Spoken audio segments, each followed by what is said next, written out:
नमस्कार। आज हम जानने वाले हैं थ्री आई एटलस के बारे में। आइए आज हम पूरी डिटेल्स और न्यूज़ अपडेट के साथ आपको एक नई खबर देते हैं थ्री आई एटलस के बारे में। नमस्कार दोस्तों, आप यहाँ आए हैं कुछ खबर को जानने। यह खबर कोई आम खबर नहीं, दरअसल यह खबर है थ्री आई एटलस के बारे में। ये थ्री आई एटलस एक इंटरस्टेलर कॉमेट है, यानी कि ये अंतरिक्ष से आई हुई एक धूमकेतु है जो हमारे सोलर सिस्टम में घुस आया है। यह तीसरा कंफर्म्ड इंटरस्टेलर ऑब्जेक्ट है। सबसे पहले 2017 में ओमुआमुआ, 2019 में बोरिसोव और अब ये तीसरा थ्री आई एटलस के नाम के साथ। न्यूज़ में ये इसलिए सुर्खियां बटोर रहा है क्योंकि ये रहस्यमयी व्यवहार दिखा रहा है, जैसे रंग बदलना, अजीब सिग्नल्स और नासा की चुप्पी। मैं आज डिटेल में बताता हूँ लेटेस्ट अपडेट और कुछ नए सबूतों के आधार पर। यहाँ कोई अफवाह नहीं है, आप सब कुछ जानेंगे विस्तार से। तो सबसे पहले थ्री आई एटलस का नाम क्यों पड़ा, इस पर जो सवाल है आपके मन में उसको जानने की कोशिश करते हैं। दरअसल थ्री का मतलब है तीसरा इंटरस्टेलर ऑब्जेक्ट, आई का मतलब है इंटरस्टेलर जो हमारे सोलर सिस्टम से बाहर से आया है, जबकि एटलस क्योंकि ये NASA funded asteroid terrestrial impact last alert system telescope से 1 जुलाई 2025 को चिली में स्पॉट हुआ था। आइए इसकी साइज और स्पीड के बारे में जानते हैं। करीब 10 किलोमीटर चौड़ा ये न्यूक्लियस एक बड़े शहर के उतना बड़ा है और स्पीड है लगभग 2 लाख किलोमीटर प्रति घंटा। ये स्पीड कोई आम स्पीड नहीं है, ये हाइपरबोलिक ऑर्बिट पर है, यानी सूरज की ग्रेविटी इसे कैद नहीं कर सकती। कुछ लोग कहते हैं कि शायद या किसी दूसरे स्टार सिस्टम से, शायद मिल्की वे थिंक डिस्क से आया है।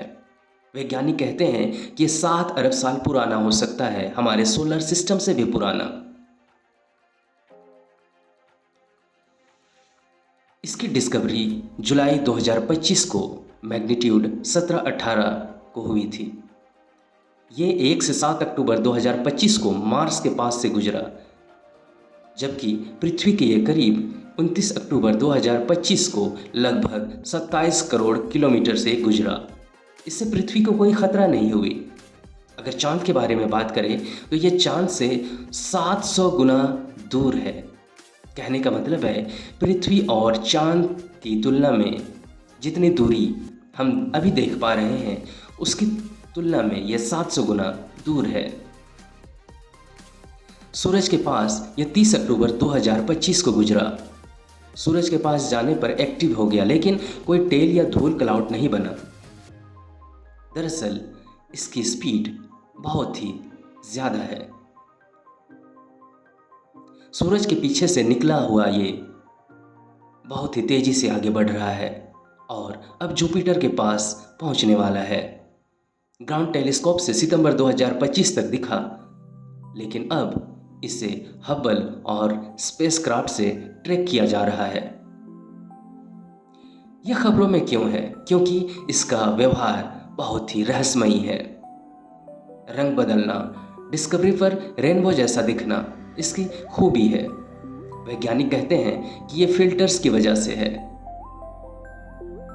ये नॉन ग्रेविटेशनल एक्सेलरेशन के साथ आगे बढ़ रहा है, यानी कि सूरज के पास स्पीड बढ़ गई बिना गैस आउट गैसिंग के। ये नेचुरल नहीं है, शायद यह एक एलियन प्रोब भी हो सकता है। सूरज की तरफ टेल जो CO2 सबमिशन से बनी है, जो कि फिजिक्स को चैलेंज कर रहा है, यह वैज्ञानिकों के लिए बहुत ही कठिन सवाल उत्पन्न कर रहा है।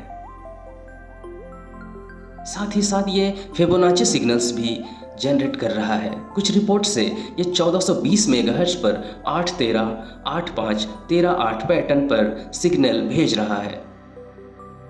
कुछ लोग कहते हैं कि ये एलियन स्पेकुलेशन है। ऑनलाइन लीक फोटोज में स्पेसक्राफ्ट जैसी शेप दिखती है। एलन मस्क कहते हैं कि ये मेटल चंक लगता है, लेकिन कोई मैसेज नहीं है। तो आप क्या समझते हैं इसके बारे में? आपके दिमाग क्या कहने की कोशिश कर रहा है आपको?